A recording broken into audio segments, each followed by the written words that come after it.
शुद्धतेचा, आनंद आरोग्याचा, शुभ कार्य असो वा कोणताही कार्यक्रम, आनंदाच्या बासुंदी, श्रीखंड आणि आईस्क्रीमची चव असणारी आनंदाची उत्पादने, आईस्क्रीम, कुल्फी, श्रीखंड, बासुंदी, दही, ताक, लस्सी, पेढे, कप, कोन आणि बरंच काही. Anand ice cream and milk products, Ramanand Nagar, taluka Palus. संपर्क 90 11 30 93 99 99 75 57 16 86.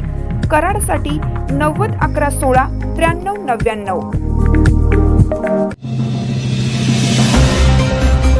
वैभव काकांनी अटी शर्ती घालू नयेत, त्यांना सभासदांनीच पदच्युत केले आहे. गौरव नायकवडी यांचा इशारा.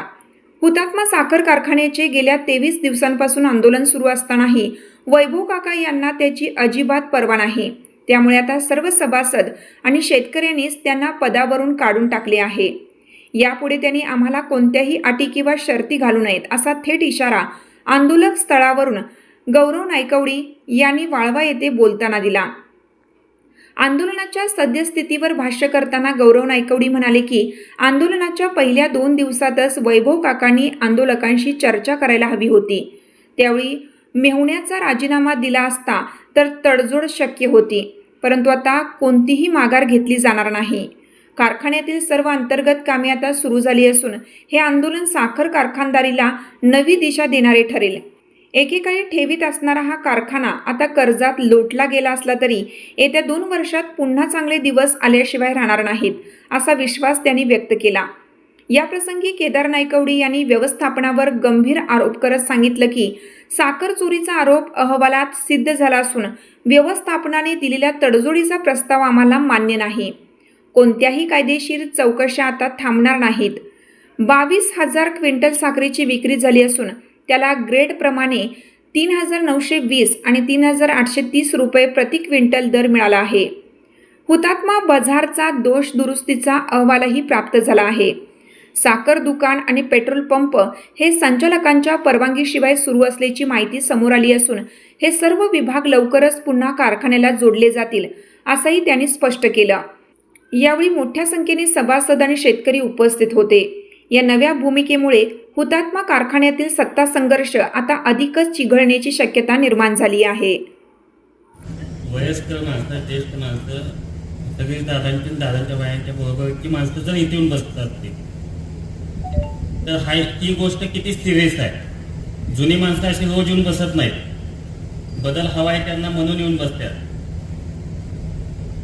बदल चांगला चालू झालाय.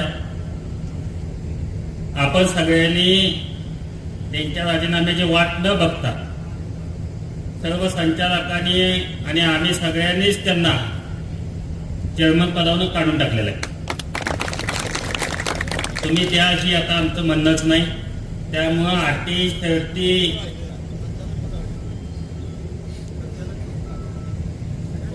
बदल काय झालाय त्याच्यापेक्षा मोठा सांगतो तुम्हाला.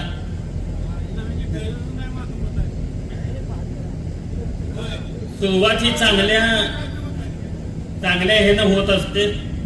होते की बाबा पुढचा सीझन चालू करताना काय अडचणी येतात, अडचणी येईल का, तर त्याची तजवीज पूर्णपणे आपण करून ठेवलेली आहे. त्यामुळे पुढचा सीझन चालू करायला कुठेही काही अडचण येणार नाही. आता HNTची बिलं झाल्यानंतर कराराला लवकर आपण म्हणजे प्रारंभ वगैरे करू, त्याची काही अडचण येणार नाही. कुठल्याही अधिकाऱ्याकडून तुम्ही माहिती घ्या, कारखान्याचं काम पहिल्यापेक्षा सुरळीत झालं. आणि आणखी एक गोष्ट सांगायची राहिली, मागच्या वेळी जे आपण साखर विक्री केलेली,